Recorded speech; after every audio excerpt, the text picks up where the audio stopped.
Bueno, yo en principio lo que quiero es felicitar a Mario.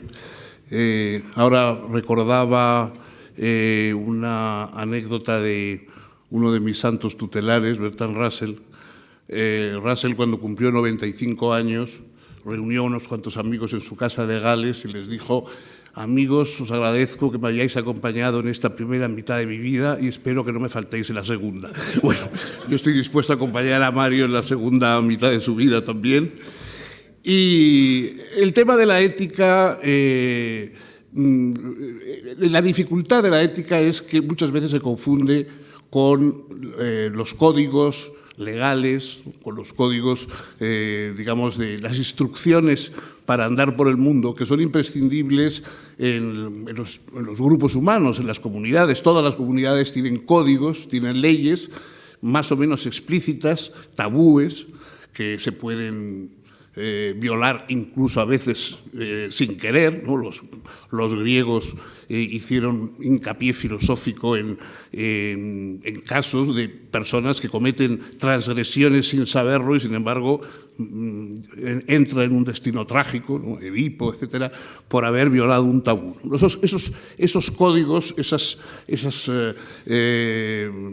establecimientos de leyes, de normas, de faltas, tiene poco que ver con la ética, a pesar de lo que a veces pueda creerse. Es decir, la ética es una reflexión personal sobre la libertad que, aunque naturalmente puede guiarse por preceptos y por códigos, nunca se reduce exclusivamente a ellos, ¿no? Los códigos siempre tienen un punto de arbitrario, o sea, prohíben unas cosas y otras no. Y esas cosas tienen toda la complejidad, toda la diversidad de la acción y de la experiencia humana tiene forzosamente que entrar dentro de ese código, ¿no? Y a veces pues, hay algo de arbitrario, digamos, en esa especie de lecho de Procusto en que tenemos que meter toda la experiencia humana. Recuerden ustedes aquella imagen en una película de Monty Python, una especie de historia del mundo que contaban, descendía Moisés del monte con 3 tablas de la ley y dice al pueblo reunido: aquí os traigo estos 15, entonces se le cae una tabla y dice, bueno, 10 mandamientos. Bueno, en todos los códigos hay un poco esa sensación de que podían ser 15, pero son 10, o sea, que de alguna manera se están formalizando algo que es infinitamente imprevisible, etc. Por eso las narraciones, las historias, se parecen más a lo que queremos como reflexiones éticas. Es decir, lo que nos enfrentamos en la vida no es con códigos como en la circulación, sino con situaciones que hay que resolver de algún modo. Y esas situaciones tienen una cantidad de matices, de complejidades, que en una narración se pueden dar, pero en un código no. Por muy completo que sea un código, por muy bien que, por muy claramente que expresemos un precepto moral, los preceptos no son más que eso. Todos los preceptos tienen excepciones, tienen posibilidad de transgresiones positivas, no solo negativas.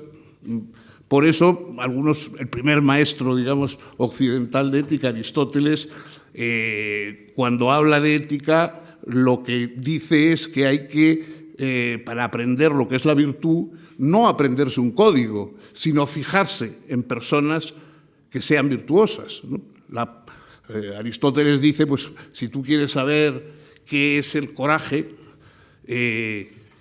piensa en quién quisieras tener a tu lado en un momento de peligro. De las personas que conoces, ¿a quién quisieras tener a tu lado en un momento de peligro? Ese es el valiente. Ese es el que tú sabes que es la persona que no fallaría en un momento de peligro. Si tú estás en un problema, en una angustia económica o de cualquier otro orden, piensa en quién quisieras tener a tu lado y esa es la persona generosa, porque sabes que es la persona que te ayudaría en ese caso. Es decir, las virtudes no las aprendemos en un código, sino las aprendemos de la gente, de los comportamientos. Dice Aristóteles del espudaios, del magnífico. Es decir, hay personas que nacen con la virtud y los que no tenemos esa suerte la aprendemos de ellos. Vemos personas que dijéramos, así hay que ser, así quisiéramos que se fuera. Y en las narraciones aparece la complejidad en que las personas mejores, peores, regulares, se enfrentan a situaciones que nunca son claras.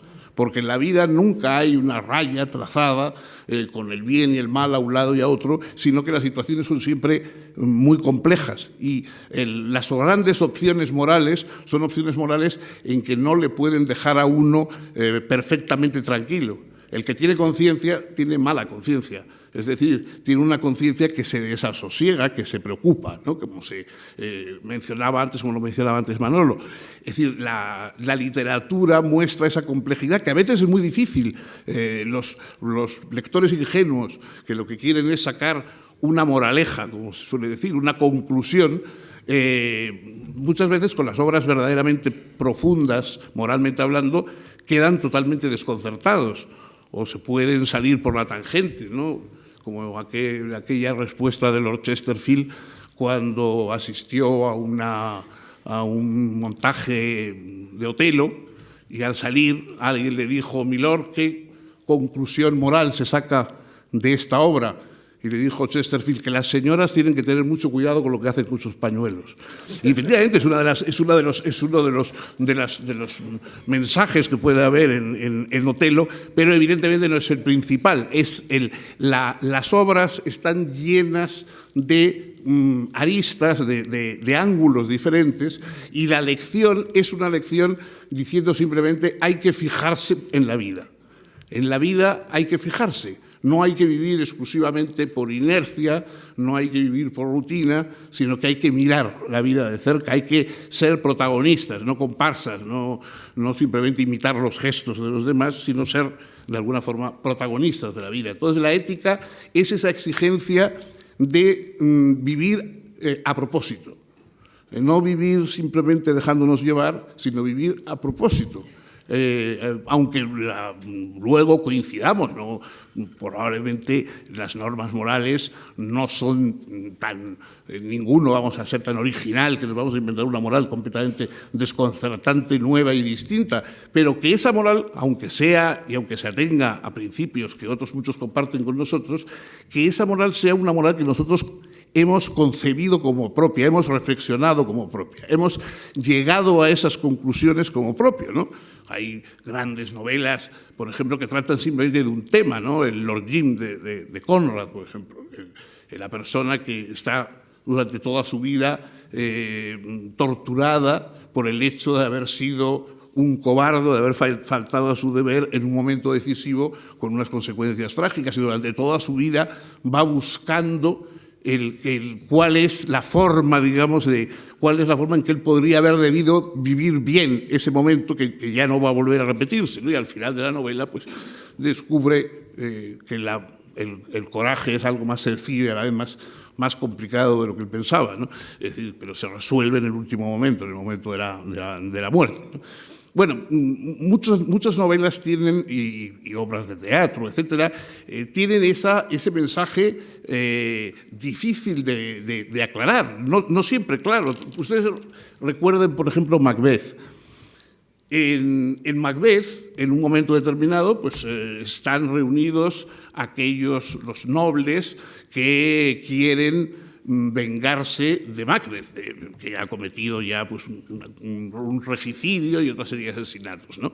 Y entonces pues eligen Macduff, que es el más dañado porque su propio hijo ha muerto a manos de Macbeth, etc. Pues buscan en el joven príncipe, en Malcolm, buscan la persona que va a ser, digamos, el que con su legitimidad va a derribar a Macbeth.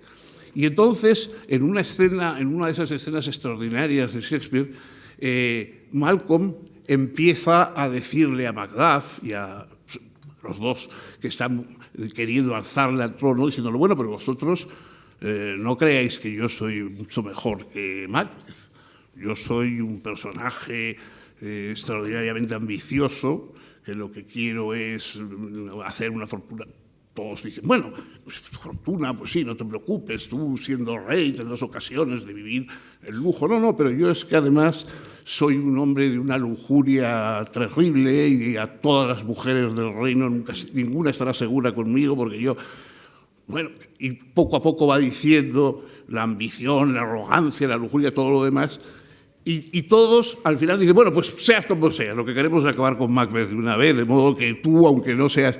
Bueno, todo eso Malcolm lo ha estado en la obra haciendo para probar hasta qué punto ellos van a acompañarle, no porque crean que es un chico bueno, etcétera, sino porque de alguna manera pues confían en él. Pero toda esa obra ya es de una gran ambigüedad moral, porque entonces te das cuenta de que los que van a castigar a Macbeth por ser malvado están ellos mismos dispuestos a apoyar a alguien que se declara como peor todavía que Macbeth y, sin embargo, para vengarse están dispuestos a apoyarle. Bueno, este es uno de los clásicos momentos en que Shakespeare juega con planteamientos que no son claros, porque uno dice, bueno, entonces, ¿quién es aquí el bueno? Estos que están dispuestos a apoyar al peor perdulario con tal de que mate a Macbeth, que evidentemente es malo, pero que por otra parte vive permanentemente atribulado por el mal que ha cometido y que le ha hecho convertirse en un enemigo de sí mismo, etcétera, etcétera. Bueno, este es verdaderamente aquello que nunca ningún código puede simplemente establecer. Esto solo se puede leer a través de una novela. Por mucho que los profesores de ética recordemos los preceptos de Kant, los preceptos de otros autores, etc., en el fondo lo que podemos es recomendar que se lea Crimen y Castigo o La ciudad y los perros o cualquier otra de las obras que tienen una densidad moral. Casi todas las grandes obras tienen una densidad moral, ¿no? Las verdaderas obras literarias no son nunca puros juegos formales. Es verdad que la forma es muy importante en la literatura, pero pues nunca basta.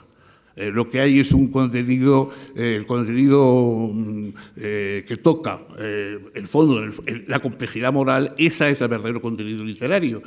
Anthony Burgess, que se pasó mucho tiempo dando clases de literatura en Oriente, dice que estando en Tailandia estaba explicando, por ejemplo, poesía inglesa y explicaba a Eliot, ¿no? Abril es el mes más cruel. Y ahí los tailandeses decían, no, aquí que va, porque abril no es un mes estupendo, no tiene nada de cruel. O sea, no.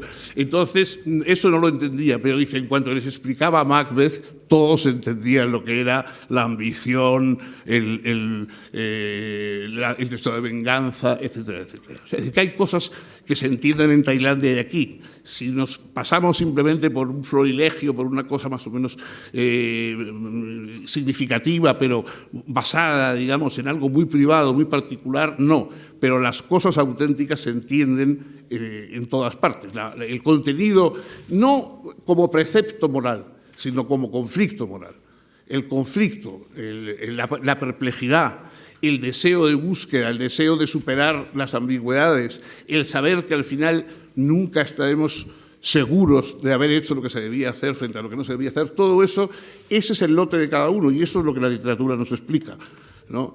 A quienes insistían a Tolstoy en una corresponsal le insistía y le afeaba el hecho de que Ana Karenina al final muriese entre las ruedas del tren, ¿no? ¿Y por qué no puede irse y vivir otra vez su vida?